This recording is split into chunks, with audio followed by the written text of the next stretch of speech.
WhatsApp people, hope you well. இது ஒரு follow up video. நான் இதுக்கு முன்னாடி ஒரு வீடியோ போட்டிருந்தேன் விஜய் சேதுபதி சார் பற்றி. அதுக்கு வந்து எனக்கு நிறைய லைக்ஸ், நிறைய கமெண்ட்ஸ் வந்திருந்தது.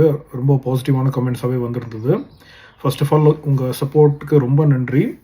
நான் வந்து எதிர்பார்க்கல இந்த மாதிரி நீங்கள் இந்தளவு சப்போர்ட் பண்ணுவீங்க அப்படின்னு. என்னை பொறுத்த வரைக்கும் நான் என்ன நினச்சேன்னா, நான் மட்டும்தான் அந்த மாதிரி யோசிக்கிறேன் போல், இந்த மாதிரி அவர் நல்லா தான் நடத்துகிறார் போல் ஷோவை, மேபி ஐ எம் ராங் அப்படின்னு தான் நினச்சிக்கிட்டு இருந்தேன். பட் ஆக்சுவலாக நீங்கள் கொடுக்குற கமெண்ட்ஸாக இருக்கட்டும், யூடியூப்பில் பார்க்குற நிறைய இந்த இன்டர்வியூஸ் எல்லாம் பண்ணுறாங்க இல்லையா, அவங்க இந்த சாண்ட்ரா பிரஜன் அவங்களாம் வெளியில் வந்து நிறைய இன்டர்வியூஸ் எல்லாம் கொடுக்குறாங்க. அது பார்க்குறப்போ வந்து உண்மையான பீப்புளோட ரியாக்ஷன் வந்துட்டு இதுதான். இப்போ நம்ம பேசுகிறது தான். நான் சொன்ன மாதிரி எனக்கு லைவாக ரெக்கார்ட் பண்ணுறப்போ வந்து நிறைய விஷயம் எனக்கு ஞாபகம் இருக்காது. பட் அதெல்லாம் இப்போ நான் வந்து ஒரு லிஸ்ட் மாதிரி போட்டு நான் பேசணும்னு நினைக்கிறேன்.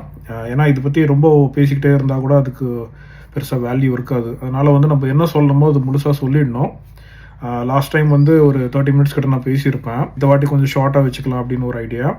ஸோ நான் வந்து முதல்ல உங்கள் எல்லாருக்குமே ஒரு பெரிய தேங்க்ஸ் சொல்லணும்னு நினைக்கிறேன். யாரெல்லாம் கமெண்ட் போட்டிங்களோ, யாரெல்லாம் லைக் போட்டிங்களோ, இன்னும் நிறைய பேர் சப்ஸ்கிரைபும் பண்ணிங்க, ரொம்ப நன்றி.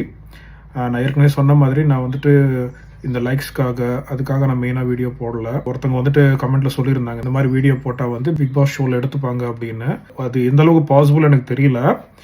பட் அப்படி இருந்தாலுமே என்னால் வர முடியாது. ஏன்னா நான் வந்து இந்தியாவிலேயே இல்லை ஃபர்ஸ்ட் ஆஃப் ஆல்.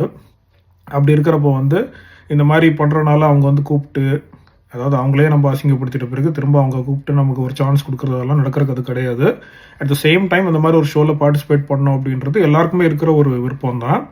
எனக்குமே இருக்குது. பட் அஃப்கோர்ஸ் நான் வந்து இந்தியன் பிக் பாஸ் ஜாயின் பண்ணுறதுக்கு இங்கே வெளிநாட்டிலேயே இருக்குது பிக் பாஸ், பிக் பிரதர் அப்படின்னு சொல்லுவாங்க அதை. ஸோ அது வந்து யார் வேணால் அதை அப்ளை பண்ணலாம். அது வந்து நீங்கள் ஃபிலிம் ஸ்டாராக இருக்கணும், சீரியல் ஆக்டராக இருக்கணும்னு அவசியம் கிடையாது. ஸோ அது இருக்கவே இருக்குது. அது நல்லாயிருக்கும், அந்த ஷோவும் நல்லா தான் இருக்கும். இந்த அளவுக்கு மட்டமாக இருக்காது, அது மட்டும் கன்ஃபார்மாக சொல்கிறேன். ஸோ நான் மெயினாக வந்து இந்த வீடியோ ஏன் போடுறேன் அப்படின்னா, போன வீடியோவில் நான் சில விஷயத்த நான் வந்து மறந்துட்டேன். அது சொல்ல எனக்கு வாய்ப்பு கிடைக்கல. ஏன்னா நம்ம ஒரு ஃப்ளோவில் பேசுகிறப்போ, அதாவது எதுவுமே வந்து நான் எழுதி வச்சு பேசுகிறது கிடையாது. ஜஸ்ட் எனக்கு மைண்டில் வர்றத ஒரு ஃப்ளோவில் சொல்கிறது தான். அந்த மாதிரி சொல்கிறப்போ சில விஷயம் நம்ம வந்து மறந்துடுவோம். ஸோ இந்த வீடியோ வந்து அதுக்கு ஒரு ஃபாலோஅப்பாக நான் போடலாம். என்ன பாயிண்ட்ஸை நான் மிஸ் பண்ணேனோ அதை இங்கே சொல்லலாம் அப்படின்னு ஒரு சின்ன ஒரு ஐடியா எனக்கு. ஒருத்தங்க வந்துட்டு ஒரு கமெண்ட் போட்டிருந்தாங்க, இந்த மாதிரி the show is over, let's move ஆன்ன்ற மாதிரி போட்டிருந்தாங்க. அது கண்டிப்பாக கரெக்ட் தான். ஷோ இஸ் ஓவர் தான். நமக்கு வேறு வேலை இருக்குது. நம்ம எல்லாருக்குமே வந்து நம்ம லைவ்லிஹுட் இருக்குது. அதாவது நம்ம வேலை பார்க்கணும், சம்பாதிக்கணும், நம்ம படிக்கணும், அந்த மாதிரிலாம் நிறைய விஷயம் இருக்குது. பட் என்ன இங்கே ஒரு விஷயம் நம்ம வந்துட்டு கவனிக்கணும் அப்படின்னா, நான் ஏற்கனவே சொன்ன மாதிரி இது ஜஸ்ட் ஒரு ஷோ. அதை பார்த்தாச்சு, முடிச்சாச்சு, அடுத்த இது பார்ப்போம், அடுத்த சீசன் வந்தால் பார்த்துக்கலாம் அப்படின்ற மாதிரி ஒரு விஷயம் இது கிடையாது. ஏன்னா அவங்க பண்ணுற அந்த இம்பேக்ட் இருக்கு இல்லையா, அது சைக்கலாஜிக்கல் இம்பேக்டும் சரி, இந்த சொசைட்டியில் ஒரு சில எப்படி சொல்கிறது, இப்போ ஒரு எர்த்குவேக் வருது, நிலநடுக்கம்னு நினைக்கிறேன் தமிழில். ஸோ நிலநடுக்கம் வர்றப்போ அது எப்படிலாம் வந்து ஒரு அதிர்வை கொடுக்குமோ அந்த மாதிரி அதிர்வு, அந்த வேவ்ஸை வந்து அவங்க க்ரியேட் பண்ணுறாங்க சொசைட்டியில் இந்த மாதிரி ஷோஸ்னால. அப்போ வந்து அதோட இம்பேக்ட் வந்து நம்ம இக்னோர் பண்ண முடியாது. அதே டைமில் வந்து அவங்க நமக்கு எல்லாருக்குமே தப்புன்னு தெரியுது, அதை வந்துட்டு அவங்க பப்ளிக்காக இது வந்து கரெக்டுன்ற மாதிரி சொல்லி, அதான் இந்த பாரபட்சம் பார்க்குறாங்க இல்லையா, அது வந்து நமக்கு கிளியராக தெரியுது இந்த மாதிரிலாம் பண்ணுறாங்க. அது தப்புன்னு நம்மளால் வந்து வாய்ஸ் அவுட் பண்ண முடியல. ஏன்னா அது ஒரு ரெக்கார்டட் இவெண்ட்டு. இன்னொன்று இந்த லைவ்னு சொன்னால் கூட எண்ட் ஆஃப் டே அவங்க அது ஒரு விதமாக பேக்கேஜ் பண்ணி நமக்கு கொடுக்குறாங்க. ஜஸ்ட் லைக் ப்ராடக்ட் தான், அதை பேக்கேஜ் பண்ணி கொடுக்குறாங்க. இப்போ ஒரு ப்ராடக்ட் போய் நீங்கள் ஒரு கடையில் வாங்குறீங்க, அந்த இடத்துல போயிட்டு நீங்கள் எனக்கு இந்த பேக்கேஜ் பிடிக்கல, எனக்கு இந்த லோகோ பிடிக்கல, இந்த கலர் பிடிக்கல நீங்கள் சொல்ல முடியாது. அவன் என்ன கொடுக்குறானோ அதான் நீங்கள் வாங்கி ஆகணும். அந்த மாதிரி இந்த டிவின்றது வந்து அவ்வளோ ஒரு பவர்ஃபுல்லான ஒரு மீடியம் ஆஃப் கம்யூனிகேஷன் அது. ஸோ அப்போ வந்து அவன் எல்லாமே பேக்கேஜ் பண்ணி எடிட் பண்ணி தான் உங்களுக்கு கொடுக்குறான். அப்போ அதை வந்து நீங்கள் அப்படியே கன்சியூம் பண்ணுவீங்களா, இல்லை அட்லீஸ்ட் யூ ஹேவ் அ சே இல்லையா, இது வந்து தப்பாக எனக்கு தெரியுது அப்படின்னு உங்களுக்கு தோன்றப்போ நீங்கள் யார்கிட்ட சொல்லுவீங்க? இப்போ எல்லாருமே வந்து வீடியோ போட முடியும்னா அஃப்கோர்ஸ் தட் இஸ் பாசிபிள். ஆனால் அது எல்லாத்தையுமே வந்து கொலேட்னா இந்த தாட்ஸ் ஒரு பர்டிகுலர் ஒரு விதமாக சொல்லணும், ஒரு ப்ராப்பராக ஒரு லிஸ்ட் போட்டு ஒரு ஆர்டராக சொல்லணும் இல்லையா, அந்த ஒர்க் தான் நான் பண்ணியிருக்கேன் இங்கே பேசிக்கலி. ஸோ இது அகெயின் நான் சொன்ன மாதிரி இது என்னோடய ஃபுல் டைம் ஒர்க்கோ எதுவும் கிடையாது. எவ்வளோ விஷயம் இருக்குது பேசணும் அப்படின்னா, ஒரு நாளில் எவ்வளோ விஷயம் நடக்குது. அது எல்லாத்தையுமே நம்ம தட்டி கேட்கணும், அது எல்லாத்தையும் நம்ம கேள்வி கேட்கணும், அப்படின்னா வந்து அந்த மாதிரி நிறைய யூடியூபர்ஸ் இருக்காங்க. அப்படி இருந்தால் தான் நீங்கள் ரெலவெண்ட்டாக இருக்க முடியும். அப்படி இருந்தால் தான் உங்களுக்கு சப்ஸ்கிரைபர்ஸ் இன்க்ரீஸ் ஆவாங்க. அப்படி இருந்தால் தான் உங்களை ஃபாலோ பண்ணுவாங்க. எனக்கு அப்படி கிடையாது. நான் சொன்ன மாதிரி எனக்கு மற்ற சேனல்ஸும் இருக்குது. பட் எனக்கு என்னென்னா இந்த பர்டிகுலர் பிக் பாஸ் ஷோ வந்து அது ஒரு சாதாரண ஷோ கிடையாதுன்றது தான் என்னுடைய main point. It's not just show. அதோடைய இம்பேக்டை வந்து நம்ம தெரிஞ்சுக்கணும். ஸோ இந்த ஆஸ்பெக்டில் தான் நான் என்ன சொல்லணும்னு நினைக்கிறேன்னா, இந்த ஷோ வந்து எதனால் நம்ம அவாய்ட் பண்ணக்கூடாது, அதாவது இக்னோர் பண்ணக்கூடாது, இதை பார்க்கணும். எதுக்காக நம்ம பார்க்கணும் அப்படின்ற அந்த ஆஸ்பெக்டை பற்றி நான் வந்து ஒரு தனியாக ஒரு வீடியோ போடணும் அப்படின்னு நினைக்கிறேன். இதே மாதிரி சில டாபிக்ஸ் இருக்குது. எனக்கு டைம் கிடைக்கிறப்போ நான் கண்டிப்பாக அது வீடியோவாக போடுறேன். பட் இன்றைக்கி வீடியோ வந்துட்டு அந்த மறந்து போன விஷயங்கள் பற்றி தான். நான் ஏற்கனவே சொன்ன மாதிரி ஃபினாலேயில் வந்துட்டு நம்ம விஜய் சேதுபதி சார் வந்து ஒரு 2 விஷயம் பண்ணியிருப்பார் அகெயின். ஸோ அந்த 2 விஷயம் வந்து இந்த கேள்வி கேட்குற டைம்லேயோ என்னவோ சம்திங் எனக்கு ஞாபகம் இல்லை. அதில் வந்துட்டு அகெயின் பிரஜனோ சாண்ட்ராவோ யாரோ கேட்டிருப்பாங்கன்னு நினைக்கிறேன். ஏதோ ஒரு கேள்வி கேட்டதுக்கு அதுக்கு வந்து விஜேஎஸ் என்ன சொல்கிறாரு அப்படின்னா, இந்த மாதிரி இது என்னோட ஷோ, அவங்க பண்ணுறது பண்ணட்டும். அகெயின் ரிவ்யூஸ் தான் சொல்கிறாரு அவர். இது ஏன் ஷோ, நான் நடத்துவேன் அப்படின்னு சொல்கிறாரு. ஃபர்ஸ்ட் ஆஃப் ஆல் அது வந்து அவரோட ஷோன்னு எப்படி சொல்கிறாருன்னு எனக்கு தெரியல. ஒரு வேளை காசு கொடுத்து வாங்கிட்டாரா என்னன்னு தெரியல. அது எப்படி, how is it your show, you just host. ஏன் அவ்வளோ பெரிய கமல்ஹாசனே வந்துட்டு he never said it is my show அப்படின்னு சொல்லவே இல்லை அவர். அஃப்கோர்ஸ் அது ரொம்ப பர்சனலைஸ்டாக அவர் எடுத்துக்கிட்டு அவர் தான் ஃபேஸ்ன்னு சொல்லலாமே. கமல்ஹாசன்னால தான் இந்த ஷோவே ஃபர்ஸ்ட் ஆஃப் ஆல் அக்செப்ட் பண்ணுற மாதிரி இருந்தது. அந்த ஃபேஸ் மட்டும் இல்லை வேற ஆளில் போட்டிருந்தா இந்த எப்போவோ ஃப்ளாப் ஆகிருக்கும். ஸோ கமல்ஹாசன் வந்துட்டு எதனால் வந்தார், அவர் ஏன் தேவைப்பட்டார், இந்த பிக் பாஸ் ஷோன்றது இருக்கிறதே வந்து இட்ஸ் பிகாஸ் ஆஃப் கமல்ஹாசன். அவருடைய ஃபேன்லாம் கிடையாது நான். பட் ஐம் ஜஸ்ட் சேயிங், இதுதான் ரியாலிட்டி. இந்தியா மாதிரி ஒரு கண்ட்ரியில் வந்துட்டு that to south Indian culture வந்து ரொம்ப கன்சர்வேட்டிவாக இருப்பாங்க. அவங்க சில விஷயம்லாம் ஏற்றுக்க மாட்டாங்க இல்லையா. ஸோ அப்படி இருக்கிறப்போ வந்துட்டு அதை ஏற்றுக்க வைக்கணும்னா அதுக்கு ஒரு முகம் தேவை. அந்த முகம் தான் வந்து நம்ம கமல்ஹாசன். ஏன்னா வேறு யாரும் அதை எடுத்துக்கவும் மாட்டாங்க.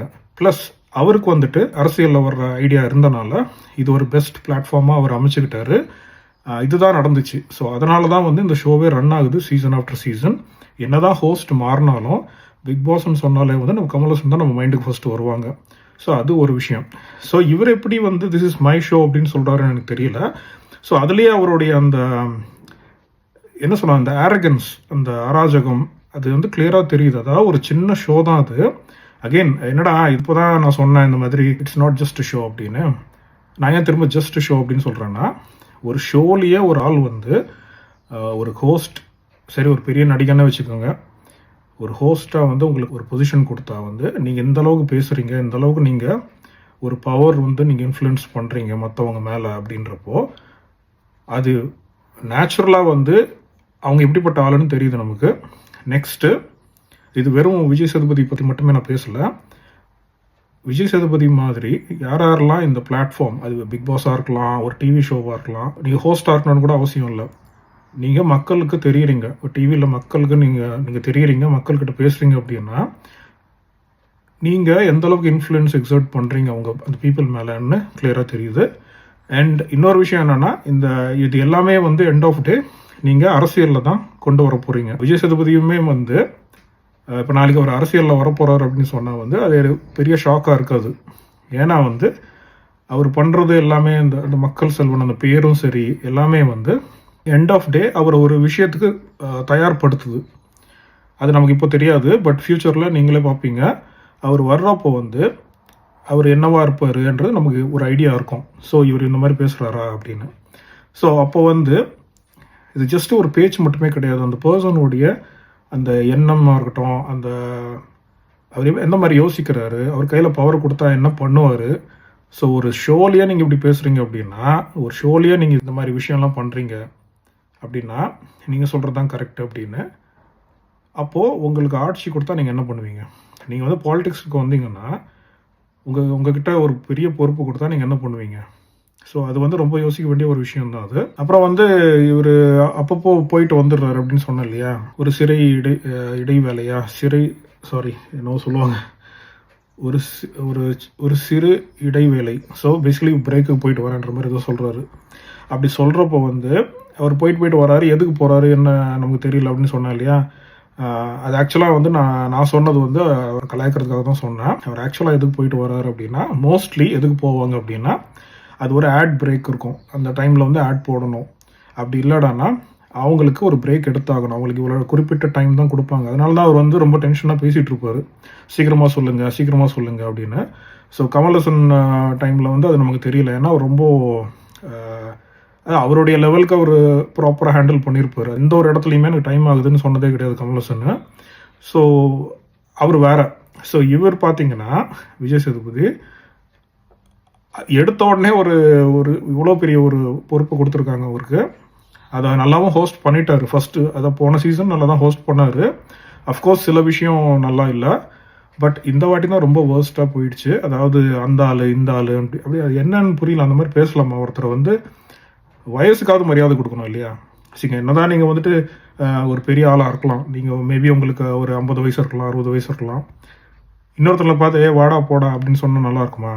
ஸோ கொஞ்சம் மரியாதையாக பேசினா தப்பே இல்லை. இந்த ஆள் அப்படின்னு சொல்கிறப்போ ரொம்ப நல்லா இல்லை. டிவியில் பார்க்குறப்போ வந்து உங்களுக்குமே அதுதான் அகெயின் அது வந்து உங்கள் மேலே தான் அது ரிஃப்ளெக்ட் ஆகும். நீங்கள் எப்படிப்பட்ட ஆள் அப்படின்னு.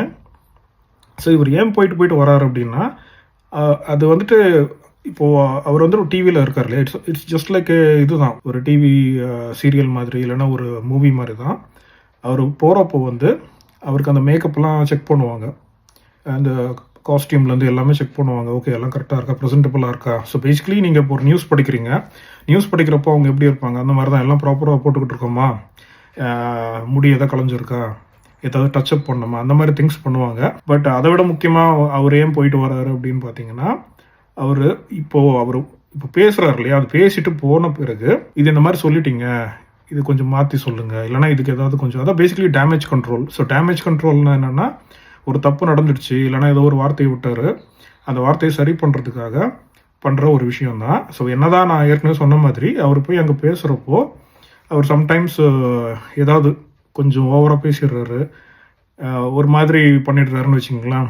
அதை வந்து சரி பண்ணணும். அதுதான் டேமேஜ் கண்ட்ரோல். அவருக்கு யாராவது கண்டிப்பாக அட்வைஸ் பண்ணுறதுக்கு இருப்பாங்க ஆளுங்க. அவர் மட்டுமே it's not his show. First of all அது அவரோட ஷோ கிடையாது.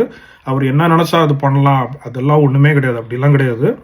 இப்போது வந்துட்டு அவர் மேலே ஒரு மதிப்பு இருக்கிறனால தான் எனக்கு தெரிஞ்சு எல்லாருமே பொறுத்துக்கிட்டு தான் போகிறாங்க. ஈவன் சேனல் கூட பார்த்தீங்கன்னா விஜய் சேதுபதி ஒரு பெரிய ஆக்டரு, நல்ல மனுஷன் அப்படின்ற ஒரு விஷயத்தில் தான் அவங்க அட்ஜஸ்ட் பண்ணிட்டு போகிறாங்க. அதுக்கு நான் என்ன வேணால் பண்ணுவேன், இது ஏன் ஷோ அப்படின்னு அந்த மாதிரி நீங்கள் பேசுனீங்கன்னா, அந்த மாதிரியே நீங்கள் நடந்துக்கிட்டிங்கன்னா உங்களுக்கு அந்த சேனலும் மதிக்காது உங்களை. ஸோ அதுவும் பார்த்துக்குங்க. ஏன்னா நம்ம ஓவராக ஃப்ரீடம் எடுத்துக்கூடாது. ஸோ அந்த மாதிரி வந்து இவர் போகிறப்போ எனக்கு தெரிஞ்சு அவங்க என்ன சொல்லியிருப்பாங்கன்னு எனக்கு தோணுதுன்னா, எனக்கு தெரியாது, நான் அங்கே போகல. எனக்கு என்ன தோணுதுன்னா, நான் கடைசியில் அவர் சொல்லியிருப்பார் இந்த மாதிரி இந்த ஷோ சக்ஸஸ்ஃபுல் ஆக்குனதுக்காக எல்லா மக்களுக்கும் ரிவ்யூவர்ஸ்க்கும் நன்றி சொல்கிறேன் அப்படின்னு ஒரு வணக்கம் போட்டிருப்பாரு. அது பார்க்குறப்போ வந்து ரொம்ப எப்படி சொல்கிறது, அவர் வந்து மனசார சொன்ன மாதிரி இல்லை. அது யாரோ சொல்லி அனுப்பியிருக்காங்க இந்த மாதிரி சொல்லுங்கள் கடைசியில், ஏன்னா நீங்கள் ரிவ்யூஸ் பற்றி இந்த மாதிரி பேசியிருக்கீங்க, ஏற்கனவே அடி நடிக்கிறாங்க நம்மள, இது திரும்ப எடுத்து நம்மளை அடிப்பாங்க, அதனால் இப்போ நடந்த வரைக்கும் போதும், நீங்கள் போயிட்டு அதாவது மன்னிப்பு கேட்க முடியாதுல்ல, மன்னிப்பு கேட்டால் திரும்ப தப்பாயிடும். அதுக்கு பதிலாக வந்துட்டு எல்லாருக்கும் ஒரு நன்றி போட்டோம்னா, அதாவது பேச வேண்டியதெல்லாம் பேசியாச்சு, நம்மளை கலாய்ச்சிட்டாரு, நம்மளை வந்துட்டு ஒரு மாதிரி அதான் ரிவ்யூவர்ஸை மட்டமாக பேசிட்டாரு, எல்லாம் பண்ணிவிட்டு அதை வந்து பேட்ச் ஒர்க் கடைசியில் வந்து சரி பண்ணுறதுக்காக வந்து இந்த மாதிரி நன்றி. ஆனால் என்ன அப்படின்னா, அவர் மனசார சொன்னாரோ இல்லையோ, அவர் சொன்ன அந்த பாயிண்ட் வந்து அது உண்மை தான். அந்த ஷோ ரன் ஆகிறது என்னதான் விஜய் சேதுபதி இல்லை கமலஹாசன் சார் வச்சா கூட நம்ம பார்க்குறோம் இல்லையா, நம்ம பார்க்குறனால தான் அந்த ஷோவே ரன் ஆகுது. நம்ம யாருமே அந்த ஷோ பார்க்கல, நம்ம யாருமே ஆடியன்ஸ், அஃப்கோர்ஸ் அவங்க எப்போவுமே ஆடியன்ஸ் வருவாங்க, நம்ம ஷோ பார்க்குறனால தான் ஷோவே ரன் ஆகுது. இன்னொன்று இந்த ஆடியன்ஸ் பற்றி நான் சொல்லணும்னு நினச்சேன். இந்த ஆடியன்ஸ் வந்து என்ன அப்படின்னா, எதுக்காக அவங்க வந்துட்டு டிஃப்ரெண்ட்டாக இருக்காங்க. நான் கூட நிறைய நம்ம வீடியோவில் சொல்லியிருப்பேன், என்ன ஆடியன்ஸ் இவங்க என்ன பே பண்ண ஆடியன்ஸா, பெய்டு ஆடியன்ஸ் அப்படின்னு சொல்லியிருப்பேன் நான். பாரு கமரிதனை கூட அவங்க ரெட் கார்டு கொடுத்து எவிக்ட் பண்ணுறப்போ டான்ஸ்லாம் ஆடி இருப்பாங்க. ஸோ ஒரு விஷயம் நம்ம என்ன இங்கே யோசிக்கணும்னா, இதுவும் ஒரு சைக்கலாஜிக்கல் இதுதான், இது ஒரு கண்ட்ரோல் தான். இதில் என்னடா சைக்காலஜி அப்படின்னு நீங்கள் கேட்டிங்கன்னா, நீங்கள் அந்த ஷோ பார்க்குறதுக்கு நேரில் போகிறீங்க, அதுவே ஒரு ஆப்பர்ச்சுனிட்டி தான் உங்களுக்கு. ஓகே, நான் வந்து அந்த செட்டுக்குள்ளே போகிறேன், அந்த விஜய் அந்த ரெக்கார்டிங் ஸ்டுடியோக்குள்ளே போகிறேன், ஸ்டேஜ்னுவாங்க பேசிக்கலி, இந்த ஸ்டேஜ்குள்ளே போகிறேன். நெக்ஸ்ட்டு வந்து லைவாக நான் பார்க்க போகிறேன், இது எப்படி நடக்குது. ஸோ ஒரு ஒரு அமேசிங் எக்ஸ்பீரியன்ஸ் இல்லையா அது. ஸோ ஒரு மூவி செட்டில் போயிட்டு நீங்கள் பார்க்குற மாதிரி, ஒரு விசிட்டர் மாதிரி. ஸோ ஒரு எக்ஸ்க்ளூசிவான ஒரு விஷயம் அது. அப்படி நீங்கள் போகிறப்போ உங்களையும் கேமராவில் காட்டுறதுக்கு சான்ஸ் இருக்குது. ஸோ அதுவுமே இருக்குது. So you'll be like overly excited. ஒன்று. ரெண்டாவது, நான் சொல்கிறது ஒரு நார்மல் காமன் மேன் சொல்கிறேன் நான். அப்போ உள்ளே போகிறதே பெரிய ஆப்பர்ச்சுனிட்டி. ரெண்டாவது, விஜய் சேதுபதியை நேரில் பார்க்குறீங்க, ஹோஸ்ட்டை. அந்த ஹோல் எக்ஸ்பீரியன்ஸு டிஃப்ரெண்ட்டாக இருக்கும். அதுவும் இல்லாமல் அவங்களுக்கு நல்ல சாப்பாடு வர கொடுக்குறாங்க. பிரியாணி அது இதுன்னு ஒருத்தவங்க வீடியோ போட்டிருந்தாங்க. எவ்வளோ உண்மை நமக்கு தெரியாது. அஃப்கோர்ஸ் நான் அங்கே போனது கிடையாது. So I don't know what's really happening. So அவங்கள நல்லா பார்த்துக்கிறாங்க. அதான் ஒரு காமெடி இருக்குது, நம்ம சந்தானம் சொல்லியிருப்பாரு. இந்த பெயிண்டிங்ஸ்லாம் இருக்கும். அந்த பெயிண்டிங்ஸில் வந்து இந்த சீட்டா, இந்த வத்திப்பெட்டி இருக்கு பாருங்க, அதில் வந்து ஒரு சிறுத்தையை வந்துட்டு வேட்டையாடுற மாதிரி ஒரு பெயிண்டிங் இருக்கும். அந்த பெயிண்டிங்கை பார்த்துட்டு இதுதான் எங்கள் தாத்தா அப்படின்னு சொல்லியிருப்பாரு. உங்களுக்கு தெரியும் நினைக்கிறேன் அந்த ஜோக்கு. அப்போ வந்து அந்த இன்னொரு ஹீரோ அவர் என்ன சொல்லுவார்னா, இதெல்லாம் நம்புற மாதிரி அங்கே இருக்குது அப்படின்னுவார். நம்பினா தான் சாப்பாடு போடுவாங்கன்னு சொன்னாங்க அப்படின்னு சொல்லுவார் சந்தானம். அப்போ சரி, ஆமாம் நம்புகிறாங்க அப்படின்னு. ஸோ அந்த மாதிரி ஒருத்தருக்கு சாப்பாடு போட்டாலே அந்த நன்றி காட்டணும்ல. நல்லா சாப்பாடு போட்டு கவனிச்சுக்கிட்டா உங்களுக்கு அந்த அவரை விஜய் சேதுபதியை நேரில் பார்க்குறதுக்கு அந்த செட்டுக்குள்ள என்ட்ரன்ஸ் கொடுத்து எல்லாம் பண்ணால் நீங்கள் அவர் எது சொன்னாலும் ஆமாம் தானே சொல்லுவீங்க. அதுதான் நேச்சுரலாக நடக்கிற ஒரு விஷயம். ஸோ அது ஒரு விதமான ஒரு ஒரு ஒரு கண்ட்ரோல் தான், அது ஒரு சைக்கலாஜிக்கல் கண்ட்ரோல் தான். ஸோ அதனால தான் அவங்க அந்த மாதிரி பிஹேவ் பண்ணுறாங்க. அதாவது அவர் எது சொன்னாலும் கிளாப் தட்டுறதா இருக்கட்டும், தலையாட்டுறதா, ஆமான்னு தலையாட்டுறதா இருக்கட்டும். ஸோ அதுதான் ரீசன். அவங்க அந்த மாதிரி பிஹேவ் பண்ணுறதுக்கு அதுதான் ரீசனு. ஸோ கடைசியாக வந்து நான் இந்த ஒரு பாயிண்ட் நான் என்னோடய வீடியோஸில் மிஸ் பண்ணிட்டேன். ஸோ ஆதிரை வந்துட்டு வெளியில் போயிருப்பாங்க. வெளியில் போயின பிறகு, அதாவது மக்களால் ஓட் போட்டு வெளியில் போயிருப்பாங்க. போயிட்ட பிறகு திரும்ப அவங்கள கொண்டு வராங்க. அதாவது எந்த சீசன்லேயும், அதாவது இதுக்கு முன்னாடி சீசனில் சாச்சனா அப்படின்னு ஒரு பொண்ணு வந்திருக்கும். அதுவும் இதே மாதிரி தான் ஃபஸ்ட்டு வீக்லேயே எலிமினேட் ஆகிட்டா. அது வந்து அவங்க ஓன் டிசிஷன் தான். அந்த பொண்ணுக்கு அந்த சாய்ஸ் இருந்தது, நான் வெளில போகிறேன் அப்படின்னு அவங்க சொல்லியிருப்பாங்க. எந்த ரீசனுக்கு சொன்னாங்க ஒன்றும் புரியல. அது இமெச்சூரிட்டியா இல்லைனா ஏதோ ஒரு ஆர்வ கோளாறா நமக்கு தெரியாது. ஏதோ ஒரு ரீசனுக்கு அந்த பொண்ணு சொல்கிறா நான் போகிறேன் அப்படின்னு. நியாயப்படி, அதாவது இப்போ ஒரு ரூல் செட் பண்ணிவிட்டு நீங்கள் வந்து அந்த ரூல்ஸை ஃபாலோ பண்ணி அந்த விளையாட்டோ ஏதோ சம்திங் நீங்கள் பண்ணுறீங்க. அதில் வந்து நீங்கள் ஒரு டிசிஷன் எடுக்கிறீங்க. அப்போ அதில் வந்து வயசு வித்தியாசம் பார்க்கக்கூடாது இல்லையா. வயசு வித்தியாசம் பார்க்காம எல்லாருமே ஒன்று தான், எல்லாருமே ஈக்குவல் அப்படின்னா அந்த பொண்ணு எடுத்த முடிவு அது என்ன பண்ணுதுன்னு அதுக்கு தெரியுன்ற ஒரு ஆஸ்பெக்டில் தான் வரும். அது யாரோ வந்து மண்டையை கழுவி ஃபோர்ஸ் பண்ணி அந்த மாதிரி பண்ணல. அவங்களா வந்து நான் போகிறேன்ட்டாங்க, வெளியிலையும் போயிட்டாங்க இல்லையா. ஸோ அது கரெக்டாக தப்பானா அது நம்ம டிசைட் பண்ண முடியாது. ஏன்னா அது அவங்களா எடுத்த முடிவு. போகிறேன்ட்டாங்க, போயிட்டாங்க. போன அந்த கண்டஸ்டண்ட்டை திரும்ப உள்ளே கொண்டு வந்தாங்க. அது ஃபர்ஸ்ட் ஆஃப் ஆல் அவங்க உள்ளே வந்ததே வந்து எனக்கு அப்போ தெரியாது அந்த பொண்ணு யாருன்னு. இந்த மகாராஜா அப்படின்னு ஒரு படம் பார்த்தேன், அதில் அந்த பொண்ணு இருந்திருக்கா. ஸோ விஜய் சேதுபதி சாரோடைய பொண்ணாக நடிச்சிருப்பாங்க அதில். ஸோ அப்போது அவங்க உள்ளே வர்றதும் சரி, ரெண்டாவது தடவை உள்ளே வந்தாங்க. ரெண்டாவது வாட்டி எதுக்கு வந்தாங்க உள்ளே அப்படின்னு தெரியல. கேட்டால் மக்கள் எதுக்கு எடுத்தாலும் மக்கள் மேலே போட்டுடுறாங்க. ஏன்னா அதை வந்து வெரிஃபை பண்ணுறதுக்கு எந்த ஒரு ஆப்பர்ச்சுனிட்டி நமக்கு கிடையாது. அப்போது வந்து அவங்க அந்த மாதிரி உள்ளே வராங்க அப்படின்னா வந்து ஸோ அதுவே தப்பாக தானே இருக்குது. ஸோ விஜய் சேதுபதி சாருக்கு யார் தெரியுமோ, யார் அவர் நினச்சா பேசிக்கலி ரெக்கமெண்டேஷன். ஸோ எல்லாத்துலேயும் ரெக்கமெண்டேஷன் பண்ண போக கடைசியில் இந்த மாதிரி ஷோஸில் கூட ரெக்கமெண்டேஷன் கொண்டு வந்துட்டீங்க. இப்போ அந்த பொண்ணு வந்து திரும்ப உள்ளே உள்ளே வந்து என்ன யூஸ், திரும்பவே வெளில போயிட்டாவா, ஷி ஒன்ட் வின் இல்லையா.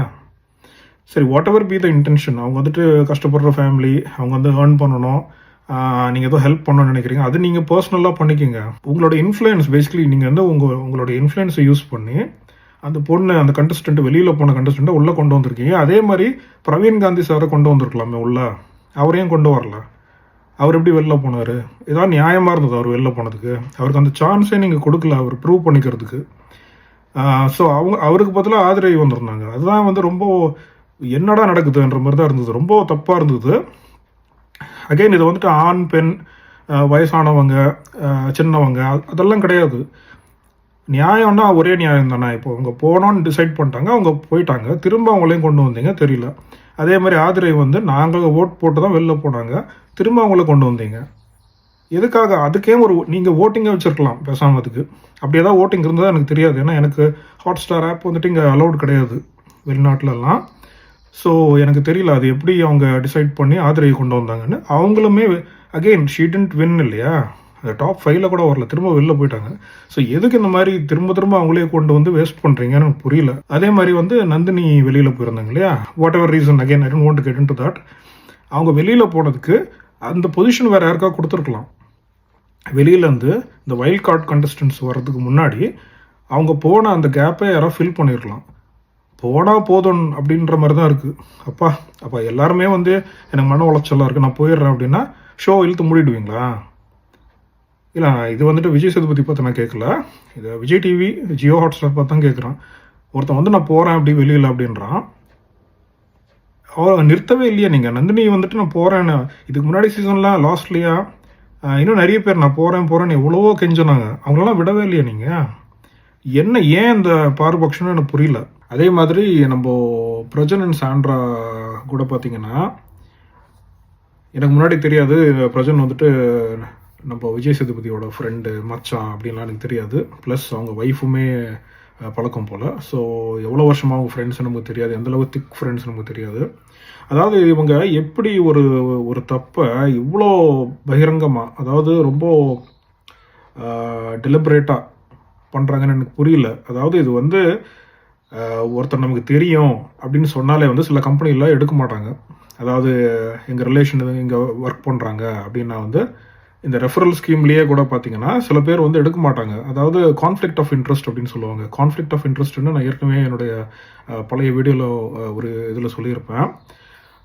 அதாவது வனிதா மேம் அவங்களுடைய டாட்டருக்காக சப்போர்ட் பண்ணி சேனலில் பேசிகிட்டு இருப்பாங்க, ப்ரமோட் பண்ணிகிட்டு இருப்பாங்க. அப்போ அவங்க என்ன சொல்கிறாங்கன்னா, நான் நியாயமாக பேசுவேன், என்னோடய டாட்டர்ன்றனால நான் சப்போர்ட் பண்ண மாட்டேன், அவள் கரெக்டாக இருந்தால் தான் நான் பேசுவேன்ற மாதிரி சொல்லியிருப்பாங்க. அது ஒன்ஸ் அகேன் அதுதான் கான்ஃப்ளிக்ட் ஆஃப் இன்ட்ரெஸ்ட்னா. கான்ஃப்ளிக்ட் ஆஃப் இன்ட்ரெஸ்ட்னா நீங்கள் ஒருத்தர் தப்பு பண்ணாலுமே அவங்களுக்கு பிளைண்டாக நீங்கள் சப்போர்ட் பண்ணுவீங்க. ஏன்னா உங்களுடைய பிளட் ரிலேஷன், அப்படி இல்லைன்னா ஏதோ ஒரு ரீசன்னால அவங்க ரிலேட்டடு, இல்லைனா அவங்க ஃப்ரெண்டு, அந்த மாதிரி இருக்கிறப்போ உங்களுடைய ஜட்ஜ்மெண்ட் அடிபடுறதுக்கு சான்ஸ் இருக்குது இல்லையா? ஸோ அந்த மாதிரி தான் விஜய் சேதுபதி எப்படி இதை அலோவ் பண்ணாரு எனக்கு புரியல. போன சீசனில் சாச்சனாக்கு இந்த மாதிரி தான் பண்ணியிருந்தாரு. ஸோ லைக்வைஸ் பயங்கர சப்போர்ட், சாச்சனாக்கெல்லாம் பயங்கர சப்போர்ட்டு. ஸோ இந்த வாட்டி பிரஜன் அண்ட் சாண்ட்ரா, அது போன வாட்டி ஒருத்தர், இந்த வாட்டி ரெண்டு பேர், அதுவும் கப்பல். எனக்கு இந்த விஷயம் தான் எனக்கு ப்ராப்பராகவே எனக்கு அக்செப்டன்ஸ் லெவல்லே இல்லை. அதாவது எப்படி நீங்கள் ஃபர்ஸ்ட் ஆஃப் ஆல் அவங்க ஹஸ்பண்ட் அண்ட் ஒய்ஃப், அவங்க கப்பலில் கொண்டு வரீங்க, கப்பலில் கொண்டு வந்தால் அவங்க எப்படி தனித்தனியாக ஆடுவாங்க, அதுவே ஃபர்ஸ்ட் தப்பு. அந்த ஃபார்மேட்டே நீங்கள் சொதப்புறீங்க. அந்த மாதிரி எங்கேயுமே ஹஸ்பண்ட் அண்ட் ஒய்ஃப் அந்த மாதிரி நான் பார்க்கல. நான் ஏற்கனவே சொன்ன மாதிரி சீசன் 2ல் பாலாஜி அவங்களுடைய ஒய்ஃபு, ஆனால் அவங்க அப்போது டிவோர்ஸ் பண்ணியிருந்தாங்கன்னு நினைக்கிறேன். அப்போவுமே இது கான்ஃப்ளிக்ட் ஆஃப் இன்ட்ரெஸ்ட் தான் இருந்தது. பட் அட்லீஸ்ட் அவங்க அந்த அந்த ஆட்டத்தை சூடு ஏற்றுறதுக்கு அந்த மாதிரி பண்ணியிருந்தாங்க. அதாவது இல்லாத பிரச்சனை அவங்க எதிர்பார்த்தாங்க. பட் பிரஜன் அண்ட் சாண்ட்ரா விஷயத்தில் அது அப்படியே ஆப்போசிட்டு. அவங்கள பிரிக்கவே முடியாது. நீங்கள் எந்த ஒரு ரீசன் சொல்லியும், எந்த ஒரு கேம் பிளே வச்சு அவங்கள நீங்கள் பிரிக்கவே முடியாது. அவங்க வந்ததுலேருந்து தனித்தனியாகவே ஆடலை. அப்படி இருக்கிறப்போ இது ரொம்ப அநியாயமாக இருக்கு இல்லையா? அது மட்டுமே கிடையாது, நீங்கள் ஜட்ஜ்மெண்ட் கொடுக்குறப்போ, அதாவது விஜய் சேதுபதி ஒரு ஹோஸ்டாக இருக்கிறப்போ இது எப்படி அலோவ் பண்ணாங்க? ஒருத்தர் எனக்கு தெரியும்னு சொன்னாலே அது கான்ஃப்ளிக்ட் ஆஃப் இன்ட்ரெஸ்ட். அப்படி இருக்கிறப்போ ஒருத்தர் ரொம்ப க்ளோஸு மச்சான்னு நீங்கள் ஸ்டேஜ்லேயே வர சொல்கிறீங்க. அப்படி இருக்கிறப்போ ஹவ் இஸ் தட் அக்செப்டபிள்? அது இட்ஸ் ஸோ ராங். லாஸ்ட்டாக இந்த வீடியோ நான் இதோட முடிச்சுக்கிறேன். நான் ஏற்கனவே சொன்ன மாதிரி எனக்கு மற்ற சேனல்ஸும் இருக்குது. ஒன்று கேமிங் சேனல், உங்களுக்கு கேமிங் இன்ட்ரெஸ்ட்டு அப்படின்னா நீங்கள் you can check it out. இதே மாதிரி எனக்கு சப்போர்ட் நீங்கள் கொடுப்பீங்கன்னு நான் எதிர்பார்க்குறேன். அண்ட் லைக்வைஸ் நான் இந்த ரீசெண்டாக இந்த ஏர் இண்டியா கிராஷ் ஆச்சுல, அதை பற்றியும் நான் என்னோடய சேனலில் பேசியிருக்கேன். ஏற்கனவே சொன்ன மாதிரி இது 2-3 வேறு சேனலு. ஸோ அந்த சேனலோட லிங்க்ஸ் நான் டிஸ்கிரிப்ஷனில் போடுறேன். நீங்கள் பார்த்துட்டு உங்கள் சப்போர்ட் கொடுங்க. அண்ட் இது வரைக்கும் பொறுமையாக கேட்டதுக்கு ரொம்ப நன்றி சொல்லிக்கிட்டு நான் நெக்ஸ்ட்டு ஒரு வீடியோவில் உங்களை சந்திக்கிறேன். அது வரைக்கும் பாய் ஃப்ரம் ஜேக்.